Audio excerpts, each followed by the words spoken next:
No, it's not that red. Like seriously? Well, he's still playing with the mouse that he stole from the little one. But the mouse is long dead now.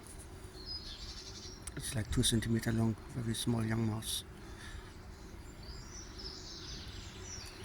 But he's not letting it go, even though he is definitely satisfied. He got all the food that he could eat before he caught the mouse and stole it.